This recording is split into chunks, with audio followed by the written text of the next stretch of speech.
Bonjour à toutes et à tous. Bienvenue dans Time Out, l'émission. Sur Livestream Sporting, on vous parle de sport à toutes les sauces.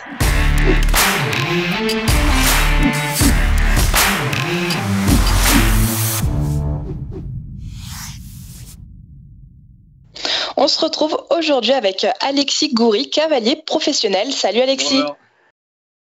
Comment tu vas ? Ça va bien. Et vous ? Ça va super bien. Contente d'être avec toi aujourd'hui. Ouais, Donc, tu es un cavalier de complet. Est-ce que tu peux nous expliquer un peu cette discipline ? Donc le complet, c'est le triathlon de l'équitation. Donc en fait, ça regroupe 3 disciplines, le dressage, le cross et le saut d'obstacle. Donc, tu n'arrivais pas à faire de choix entre les trois, c'est pour ça que tu fais tout. J'ai toujours été dans le complet et j'en suis jamais ressorti. Avec le cross, c'est difficile d'arrêter après. Et comment tu as commencé tout jeune ? J'ai commencé à l'âge de 8 ans, chez ma tante qui avait un centre équestre. Et puis voilà, après, au début c'était une passion et puis au final c'est devenu mon métier. Et voilà. Donc aujourd'hui, tu participes à des championnats européens, même mondiaux. Quel a été ton parcours pour en arriver là ? J'avais pas des parents dans le milieu de l'équitation, donc ça a été un peu plus long que certaines personnes. Mais ma tante était là-dedans, donc j'ai été longtemps dans son poney club. Et puis ensuite, j'ai travaillé pendant 1 an pour être sûr de vraiment vouloir faire ce métier-là, parce que je savais que c'était compliqué. Et après, j'ai eu la chance d'intégrer l'École nationale d'équitation à Saumur, là où il y a le cadre noir, ce qui m'a permis d'obtenir tous mes diplômes. Et ça a été vraiment un gros tremplin pour moi, même sur le plan sportif. Parce qu'en même temps de ma formation pour avoir mes diplômes d'enseignement, j'ai intégré le pôle France Jeune qui m'a permis d'accéder au haut niveau en tant que jeune cavalier au début et après en tant que senior.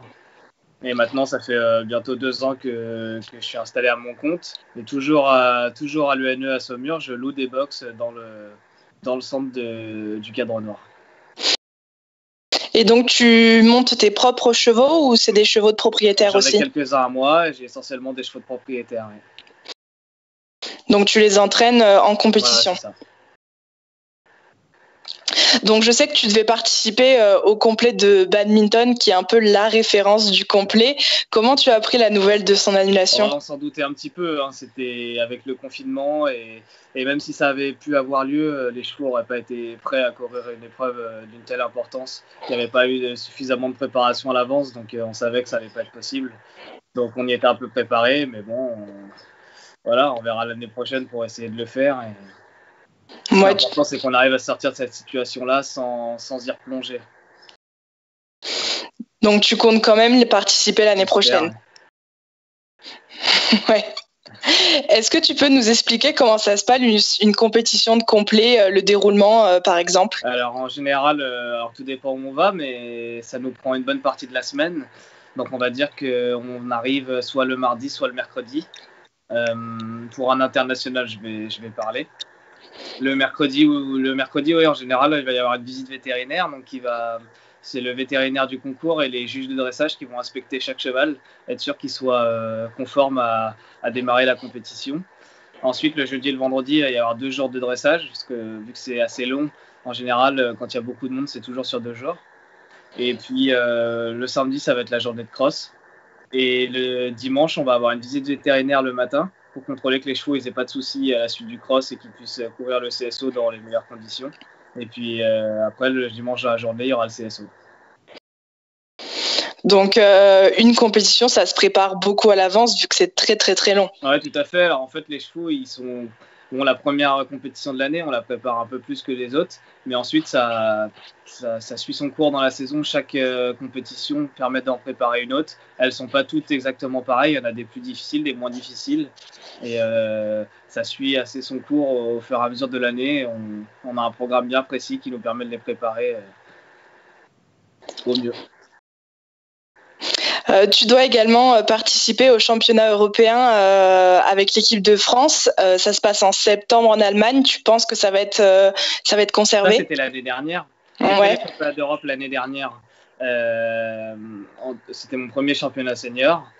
Voilà. Mais cette année, on n'a pas de championnat malheureusement. On aura les Jeux Olympiques l'année prochaine. Et il y a il y a un championnat d'Europe l'année prochaine qui est censé se dérouler en France. Mais ce qu'on ne sait pas, c'est est-ce qu'ils vont avoir lieu la même année que les Jeux Olympiques. Pour l'instant, on n'en sait rien. Ouais, donc là, l'objectif, c'est les Jeux Olympiques et les championnats, ils vont peut-être passer à la trappe. On ne sait pas trop comment ça va se passer, mais ouais, j'ai un cheval que j'aimerais bien conserver pour les Jeux Olympiques. Ce cheval-là qui ferait éventuellement badminton. Et peut-être essayer de qualifier un deuxième cheval si toutefois il y avait un championnat d'Europe pour essayer de pouvoir faire les deux avec deux chevaux différents. Ouais. Et objectif JO et les JO de Paris aussi dans le futur plus loin. Ouais, surtout les JO de Paris. C'est vrai que les JO de Tokyo de l'année prochaine, il n'y a que 3 cavaliers qui vont y aller. Mon cheval ne fait pas partie des 3 meilleurs chevaux. Il reste, je pense, sélectionnable, mais voilà, il n'est pas aujourd'hui dans les 3 meilleurs chevaux. Donc je pense, à l'heure actuelle, je pense que ça va être difficile d'y aller, mais on ne sait jamais ce qui peut se passer. Mais l'objectif, c'est vraiment les Jeux 2024, 2028. Voilà, j'essaie vraiment de me préparer pour ça.